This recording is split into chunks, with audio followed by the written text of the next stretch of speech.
Hi అండి. అందరికీ నమస్కారం. Welcome to my channel. ఈ వీడియోలో ఏపీ ప్రభుత్వ ఉద్యోగులకు మరియు పెన్షనర్లకు రావాల్సిన 12 పీఆర్సీ కమిషన్ నియామకం మరియు 30% ఐఆర్ విడుదలకు సంబంధించిన తాజా సమాచారాన్ని వీడియోలో తెలుసుకుందాము. సో వీడియో అయితే ఎక్కడ గాని స్కిప్ చేయకుండా ఎండ్ వరకు చూసేయండి. అప్పుడు ఇన్ఫర్మేషన్ పూర్తిగా అర్థమవుతుంది. అలాగే వీడియో చూస్తున్న ప్రతి ఒక్కరు వీడియోకి అయితే లైక్ చేయండి ఫ్రెండ్స్. ఈ వీడియోని తోటి ఉద్యోగ పెన్షన్ మిత్రులతో అయితే షేర్ చేయండి. కొత్తగా మన ఛానల్‌ని చూస్తున్నవారు ఇంకా ఎవరైనా సబ్స్క్రైబ్ చేసుకోకుంటే వెంటనే మన ఛానల్‌ని సబ్స్క్రైబ్ చేసుకోండి. దీని ద్వారా నేను చేసే లేటెస్ట్ వీడియోస్ అన్నీ మీ వరకు రీచ్ అవుతాయి. ఇక ఆలస్యం చేయకుండా వివరాల్లోకి అయితే వెళ్ళిపోదాము. ఫ్రెండ్స్, ఇక విషయానికి వచ్చినట్లయితే ఏపీ ప్రభుత్వ ఉద్యోగ పెన్షనర్లు కూటమి ప్రభుత్వం అధికారంలోకి వచ్చిన తర్వాత ఏడాదిన్నర వరకు సమయం అయితే ఇచ్చారు. యాక్చువల్‌గా ప్రభుత్వం వచ్చిన వెంటనే ఈ యొక్క పనులు సమకూర్చుకోవడానికి అంటే ప్రభుత్వము ఆహ్, గాడిన పడడానికి గరిష్టంగా ఒక సంవత్సరం కాలం అయితే అవసరమవుతుంది. కాబట్టి సంవత్సరంన్నర కాలం ఇచ్చినటువంటి ఉద్యోగ పెన్షనర్లు ఈ దసరా పండుగ సందర్భంగా ఏ ఒక్క సానుకూల నిర్ణయం తీసుకోకపోవడంతో ఉద్యమించారనమాట. సో, సంక్రాంతి సందర్భంగా కూడా కొన్ని బకాయిలేవో విడుదల చేసిన ప్రభుత్వము అత్యంత ముఖ్యమైన దేశవ్యాప్తంగా అతిపెద్ద పండుగైనటువంటి దసరా పండుగకు సంబంధించినటువంటి ఉద్యోగ పెన్షన్‌లకు రావాల్సిన ఎటువంటి సానుకూల నిర్ణయము తీసుకోకపోవడాన్ని తీవ్రంగా ఖండించారు. ఈ మేరకు ఉద్యమాలు నిర్వహించారు ఎక్కడికక్కడ.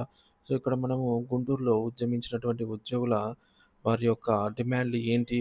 వారు ఏం కోరుతున్నారనేది ఇప్పుడు వారి మాటల్లోనే అయితే విందాము. వీడియోనైతే చివరి దాకా చూడండి. ఉపాధ్యాయుల యొక్క ప్రధానంగా బోధనేతర పనులు, ఆర్థిక పరమైనటువంటి సమస్యల పరిష్కారం కోసం నలుమూలల నుంచి వచ్చినటువంటి ఉపాధ్యాయ మిత్రులందరికీ కూడా ప్రోగ్రెసివ్ డెమోక్రటిక్ ఫ్రంట్ తరఫున ఉద్యమాభినందనలు తెలియజేస్తా ఉన్నాం మిత్రులారా. అదేవిధంగా వేదిక మీద ఉన్నటువంటి ఫ్యాక్టో చైర్మన్ సాయి శ్రీనివాస్ గారు, సెక్రటరీ జనరల్ చిరంజీవి గారు, ఫ్యాక్టో రాష్ట్ర నాయకత్వం, అదేవిధంగా పూర్వపు పీడీఎఫ్ ఎమ్మెల్సీ లక్ష్మణరావు గారు, కత్తి నరసింహారెడ్డి గారు, ఈ రాష్ట్ర ఉపాధ్యాయ ఉద్యమ రథసారథి విద్యాసాగర్ గారు, రమణ గారు, వేదిక మీద ఉన్నటువంటి అందరికీ కూడా ఉద్యమాభినందనలు తెలియజేస్తా ఉన్నాం మిత్రులారా. గత ప్రభుత్వం, ఈ ప్రభుత్వం అనేది ఒక్కసారి రెండు మాట్లాడుకుంటే, గత ప్రభుత్వం ఈ రాష్ట్ర ఉద్యోగ ఉపాధ్యాయుల యొక్క ఆర్థిక మూలాల మీద దెబ్బ కొట్టి రివర్స్ పిఆర్సీ ఇచ్చినటువంటి పరిస్థితిని మనం చూసాం. కరోనాలో ఉపాధ్యాయుల అనేకమైనటువంటి ఇబ్బందులు, సారా దుకాణాల దగ్గర కాపలా పెట్టడం, అంతేకాదు ఈ రోజున మనల్ని బోధన సరిగ్గా చేయలేక అంతర్జాల కబంధ హస్తాల్లో బంధిస్తా ఉంది, చికాకు పుట్టిస్తా ఉంది, ఆర్థిక ప్రయోజనాలను దెబ్బతీస్తా ఉందని చెప్పి ఈ రాష్ట్ర ఉద్యోగ ఉపాధ్యాయులు అనుకున్నటువంటి సందర్భం.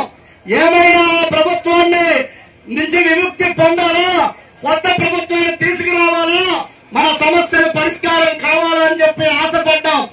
వాస్తవానికి మొన్న లాస్ట్ టైం జరిగినటువంటి ఎన్నికల్లో సాధారణంగా ఎన్నికలు జరిగే సందర్భంలో ప్రజలేమో ఓపెన్ గా ఓటేస్తారు, ఉద్యోగ ఉపాధ్యాయులు మాత్రం రహస్యంగా ఓటేస్తారు.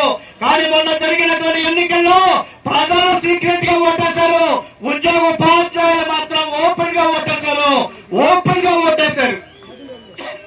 ఈ దేశ చరిత్రలో ఎప్పుడూ లేనటువంటి విధంగా పోస్టల్ బ్యాలెట్ల యొక్క పర్సంటేజ్ 90కి పైబడి పోస్టల్ బ్యాలెట్లు వేశారు.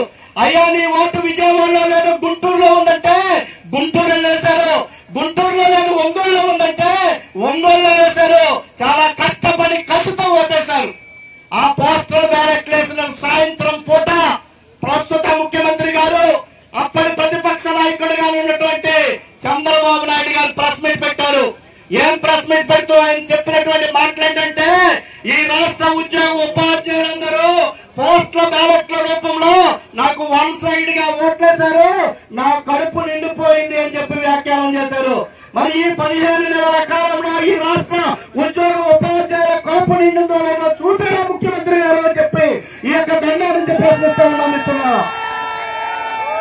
అంతేకాదు మిత్రులారా, ఆ ప్రెస్ మీట్ లో గత ప్రభుత్వం ఈ రాష్ట్ర ఉద్యోగ ఉపాధ్యాయులకి రివర్స్ పిఆర్సీ ఇచ్చింది, మరలా వస్తే మరింత రివర్స్ వస్తుంది. అందుకని మన ప్రభుత్వం వచ్చిన వెంటనే పిఆర్సీ కమిషన్ వేస్తూ మంచి పిఆర్సీ ఇస్తాం, పిఆర్సీ అమలయ్యే లోపు మంచి ఇంటీరియం రిలీఫ్ ఇస్తారని చెప్పి చాలా స్పష్టంగానే ప్రకటన చేశారు. మరి ఈ రోజున పిఆర్సీ కాలమే, ఈ ఆర్థిక ప్రయోజనాల కాలమే 5 సంవత్సరాలు అయితే ఇప్పటికే 2 సంవత్సరాల 4 నెలల కాలం పూర్తయింది. ఇప్పటికీ కనీసంగా వేసినటువంటి కమిషన్ లేదు. మీరు ఎప్పుడు కమిషన్ వేస్తారు, ఎప్పుడు ఏరిస్తారు, ఎప్పుడు పిఆర్సీ అమలు చేస్తారు? మీరు ఇచ్చినటువంటి హామీ ఈ రాష్ట్ర ఉద్యోగ ఉపాధ్యాయుల సమస్యలు తీర్చడానికి ఇచ్చారా, మీ రాజకీయ ప్రయోజనానికి ఇచ్చారా? తేల్చాలని చెప్పి కూడా ఈ సందర్భంగా ఈ